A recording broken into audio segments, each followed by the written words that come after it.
நாம் சுவிசேஷம் அறிவிக்க வேண்டியது நம்ம மேலிருந்த கடமை.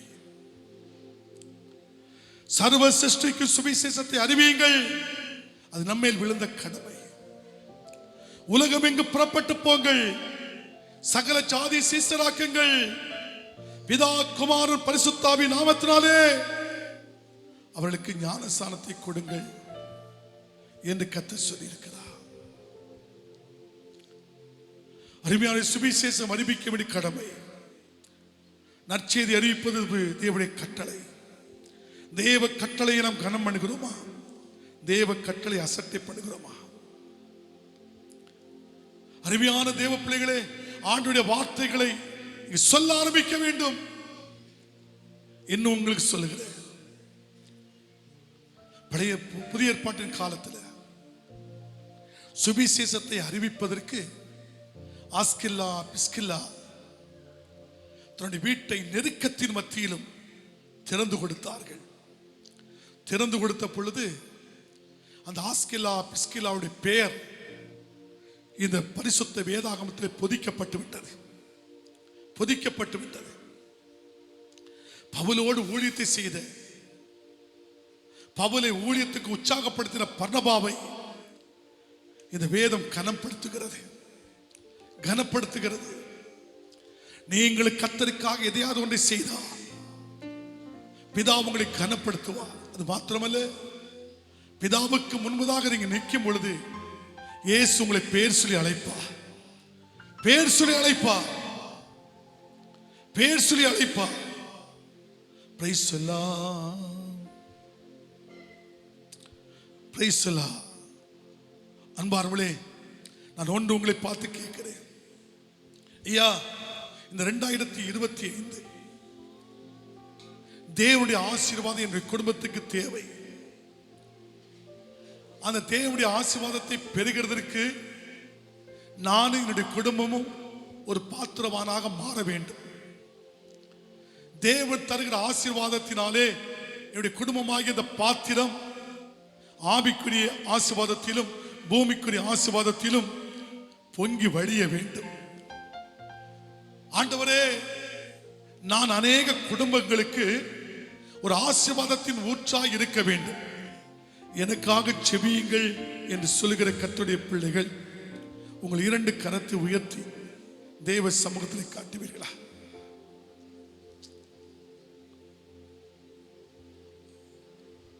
இந்த இடத்திலே என்னுடைய ஆவியின் கண்களால் ஒரு மகிமையான ஒரு காட்சியை நான் பார்க்கிறேன். இந்த ஆலயம் முழுவதும் தேவ பிரசன்னத்தினால் நிரம்பி இருக்கிறது. தேவ தூதர்கள் இந்த இடத்தை நிரப்பிக் கொண்டிருக்கிறார்கள். தேவ பிரசன்னத்தினால் தேவ தூதர்கள் இந்த இடத்தில் நிரம்பி இருக்கிறதை பார்க்கிறேன். ஆவியானவர் அசைவாடி கொண்டிருக்கிறார். ஆவியானவர் அசைவாடி கொண்டிருக்கிறார். ஆவியானவர் அசைவாடி கொண்டிருக்கிறார். ஐயா, நான் பெற்ற ரட்சிப்பை, நான் பெற்ற அபிஷேகத்தை, நான் பெற்ற ஆசீர்வாதத்தை ஆண்டவரே இந்த உலகத்தில் நான் எப்படியாவது நான் 2 பேருக்காக சொல்லணும். ஆண்டவரே, நான் சொல்லுவேன், ஆனா எனக்கு அதுக்கு பலன் இல்லை, வாக்கு வல்லம் இல்லை என்று நீ சொல்லலாம். ஆனா ஆண்டவனை பலப்படுத்த போகிறாரு. ஆண்டவர் சொல்லுகிறாரு, ஒருவன் எனக்கு ஊழியம் செய்யும் பொழுது நான் உங்களுடைய குடும்பத்தை கனம் பண்ண போகிறேன், உன் குடும்பத்தை உயர்த்த போகிறேன், உன் குடும்பத்தில் நான் மகிமை அடைய போகிறேன். ஓ, என்னுடைய ஆசீர்வாதத்தை அந்த ஏதே ஓமியத்துடைய வீட்டில் விட்டது போல என்னுடைய ஆசீர்வாதத்தை உன் குடும்பத்தில் வைக்க போகிறேன், உன் குடும்பத்தில் வைக்க போகிறேன்.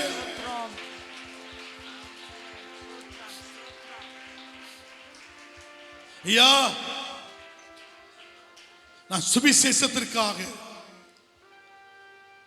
ஒரு நபருக்காக நான் கர்த்தருடைய ஊழியத்தை செய்வேன். நான் சொல்லுவேன் ஐயா என்று சொல்லுகிற கர்த்தருடைய பிள்ளைகள் ஒருவருக்கு கூட வெட்கப்பட வேண்டாம். சீக்கிரமாக முன்னே ஓடி வாருங்கள். முன்னே நிற்கிற பரிசுத்த ஆவியானவர் உங்களை பார்க்கிறார். அவர் தூரமாக உங்களை பார்க்கிறார், ஆனால் முன்னே வருகிற உங்களை பார்க்கிறார். ஹல்லேலூயா. ஆண்டவர் உங்களை பார்க்கிறார். சீக்கிரமாய் ஆண்டவருடைய வார்த்தை சொல்கிறது, என் கற்பனைகளுக்கு என் கட்டளைகளுக்கு கீழ்ப்படுகிற தேவ பிள்ளையே ஓடிவா. உன் சிரசிலே ஒரு விசேஷித்த அபிஷேகத்தை நான் ஊற்றப் போகிறேன். உன் சிரசிலே என் விசேஷித்த ஒரு அபிஷேகத்தை ஊற்றப் போகிறேன். ஒரு விசேஷித்த அபிஷேகத்தை ஊற்றப் போகிறேன் என்று கர்த்தர் சொல்கிறார். நான் இன்னொரு பார்த்து கேட்கிறேன், ஐயா, நான் பெற்ற ரட்சிப்பையும் நான் பெற்ற ஞானஸ்நானத்தையும் நான் மற்றவங்களுக்கு சொல்லுவேன். ஒண்ணு, இதை மாத்திரம் கேளுங்களா. இயேசு சீசரோடு போகிறார். அவருக்கு பசி உண்டாகிவிட்டது. ஒரு அத்தி மரத்தை பார்க்கிறார். அந்த அத்தி மரத்தை பார்த்த பொழுது கனி இல்லை. அந்த அத்தி மரத்தை சபித்து விட்டார். ஊழிய முடிந்து வெளியே வரவும் அந்த மரம் பட்டு போய் நிற்குது.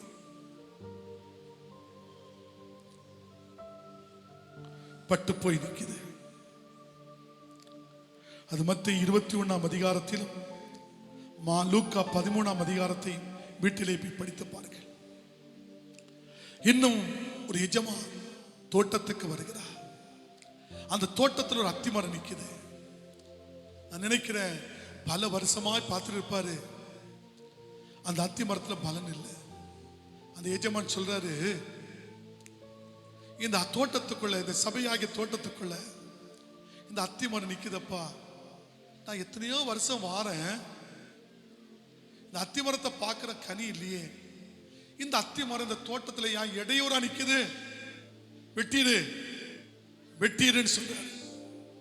உடனே அந்த தோட்டக்காரன் சொல்றான், ஐயா, இந்த ஒரு வருஷம் நிக்கட்டும் ஐயா, நான் தண்ணி ஊற்றுவேன், நான் கொத்துவேன், கொஞ்சம் உரத்தை போடுவேன், அடுத்த வருஷம் கனி கொடுக்கலன்னா அதை வெட்டி போடலாம் ஐயா என்று சொல்லி ஒரு வார்த்தை சொல்றார். அந்த எஜமான் அந்த வேலைக்காரனுடைய வார்த்தையை கேட்டு போயிட்டாரு. கவனமாய் கேளுங்க, ஒரு ஆழமான சத்தியம், கவனமாய் கேளுங்க. ஆனா அந்த மரம் காக்கப்பட்டது. தோட்டத்துக்குள் நின்ற மரம் காக்கப்பட்டது. ஆனா வழி அருகே நின்ற மரம் பட்டு போச்சு. காரணம் என்ன? காரணம் என்ன? அந்த வழி அருகிலே நின்ற அத்தி மரத்துக்கு பரிந்து பேசுவதற்கு ஒரு தோட்டக்காரன் இல்லை. தோட்டக்காரன் இல்லாத பட்சத்தில் அந்த அத்தி மரம் பட்டு போய்விட்டது. ஆனா இந்த அத்தி மரம் காக்கப்பட்டதுக்கு காரணம் என்ன தெரியுமா? உனக்காகவும் எனக்காகவும் பரிந்து பேசுகிற ஒரு பரிசுத்த ஆவியானவர் இருந்தபடினாலே இந்த மரம் காக்கப்பட்டிருக்கிறது. அதனாலே கேட்கிறேன், இன்னும் 2 நிமிடம் தருகிறேன். 2 நிமிடம். அருமையானவளே, நான் இனி மௌனமாக இருக்க மாட்டேன்.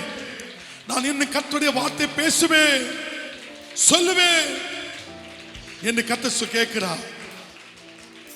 நீ ஆண்டவருக்காக இறங்கி ஒரு அடி கால் வைக்கும் பொழுது கர்த்தர் உன்னை பார்த்து சொல்லுகிறார், நான் உன்னை வாளாக்காமல் தலையாக்குவேன், நீ கீழாகாதபடி மேலாக்குவாய், நான் சீயோனில் உன்னை ஆஸ்வதிப்பேன், நீ எருசலேமின் வாழ்வை காண்பாய் என்று கர்த்தர் சொல்கிறார். இந்த ஆசீர்வாதம் எத்தனை பேருக்கு வேணும்? எத்தனை பேருக்கு வேணும்? சீக்கிரமாய் ஓடிவா. உனக்கு 2 நிமிஷம், கர்த்தருடைய வார்த்தை சொல்வதற்கு 2 நிமிஷம் இன்னும் தருகிறார். உன்னை பயமுடுத்தவில்லை. நீ தேவனுடைய ஆசீர்வாதத்தை பெறணும். நான் ஜெபிக்க போகிறோம், நான் ஜெபிக்க போறேன். சீக்கிரமாய் வரக்கூடிய சீக்கிரமாய் ஓடிவாங்க, சீக்கிரமாய் ஓடிவாங்க. ஹல்லேலூயா. முன்னே வந்திருக்கிற கர்த்தருடைய பிள்ளையே, 2 கரத்தை உயர்த்தி அப்பாவுக்கு நன்றி செலுத்து. அப்பாவுக்கு நன்றி செலுத்து. அப்பாவுக்கு அப்படியே நன்றி செலுத்து. கடைசியாக ஆல்பர்ட் சார் நமக்காக ஜெபித்து ஆசீர்வாதத்தை கூறுவார்கள். தேவனுடைய வார்த்தையை கேட்டு சுவிசேஷத்தை சொல்லுவதற்கு ஒப்பு கொடுத்த அருமையான பிள்ளைகளை உங்களையும் உங்கள் குடும்பங்களையும் கர்த்தர் அபரிமிதமாய் ஆசீர்வதிப்பாராக என்று சொல்லி நாங்கள் உங்களை வாழ்த்துகிறோம்.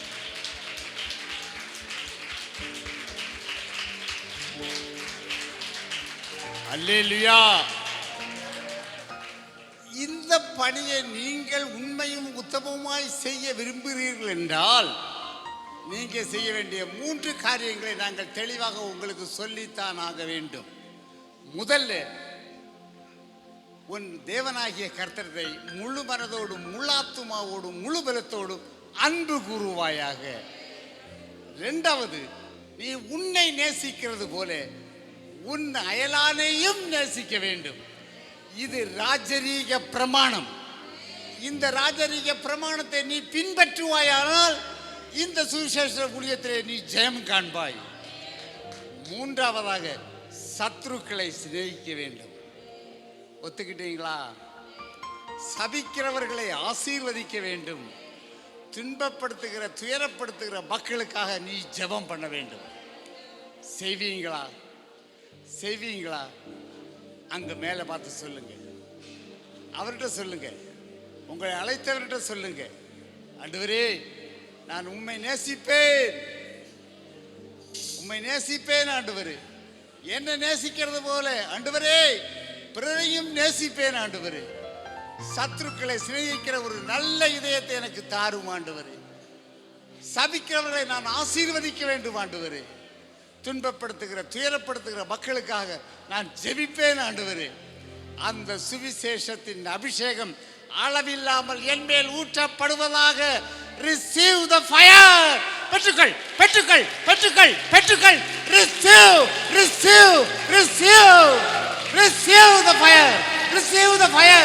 சுவிசேஷத்தின் வல்லமை, சுவிசேஷத்தின் வல்லமை இறங்குகிறது, இறங்குகிறது, இறங்குகிறது. ஒவ்வொரு மேலும், ஒவ்வொரு மேலும் அளவில்லாமல், அளவில்லாமல் ஊற்றப்படுகிறது. பெற்றுக்கள், பெற்றுக்கள். தேவனை மகிமைப்படுத்து, தேவனை மகிமைப்படுத்து, தேவனை மகிமைப்படுத்து.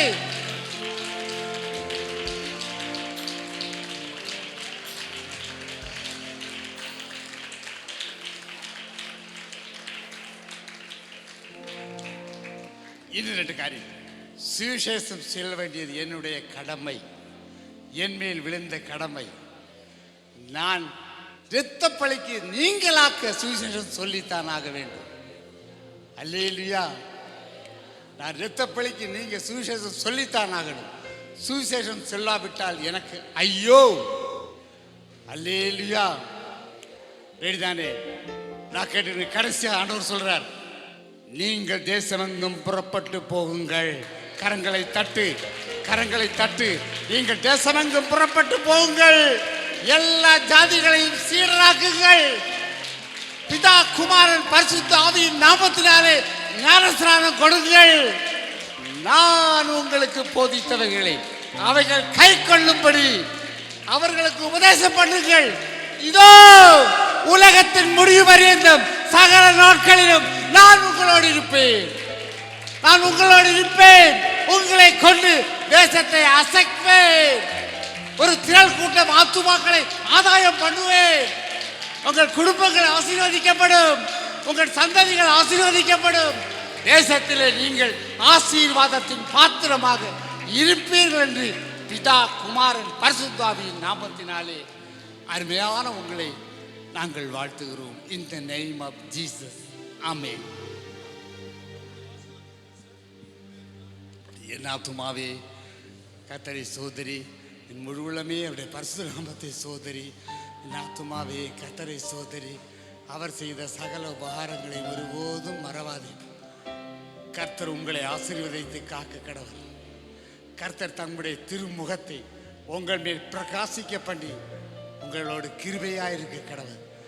கர்த்தர் தம்முடைய முகத்தை பிரசன்னமாக்கி உங்களுக்கு சமாதானம் அருளப்படுது. நம்முடைய கர்த்தராகிய இயேசு கிறிஸ்துவின் கிருபையும் பிதாவாகிய தேவனுடைய அன்பும் பரிசுத்த ஆவியானவருடைய அன்பின் ஐக்கியம், சிநேகம், பாதுகாப்பும் வழிநடத்தலும் நம் அனைவரோடும் சகல பரிசுத்தவான்களோடும் இன்றும் என்றும் சதா காலம் இருப்பதாக. ஒரு வார்த்தை கூட கேட்டுட்டு போங்க. இந்த வார்த்தை இந்த நாளிலே பாஸ்டர் கொடுக்கல, பரலோக ராஜா நமக்கு கொடுத்தார், நமக்கு கொடுத்தார். ஒரு எச்சரிப்பின் சத்தத்தை கேட்டீர், எச்சரிப்பின் சத்தத்தை கேட்டீரே. இந்த எச்சரிப்பின் சத்தம் வழியாக ஒரு வார்த்தை கூட என்ன புரிஞ்சுக்கிடுது, அவருடைய வருகை அதி சீக்கிரம். கரங்களை தட்டு, கரங்களை தட்டு, கரங்களை தட்டு. அதி சீக்கிரமாய் என் அப்பன் வரப்போகிறார், என் அப்பன் வரப்போகிறார். மத்திய வாரத்தில் எட்டு இடங்கா தூதர்களோடு நம்மை கூட கூட்டி சேர்க்கத்தான் ஆண்டவர் இந்த நல்ல வார்த்தையை நமக்கு கொடுத்தார். ஆமென்.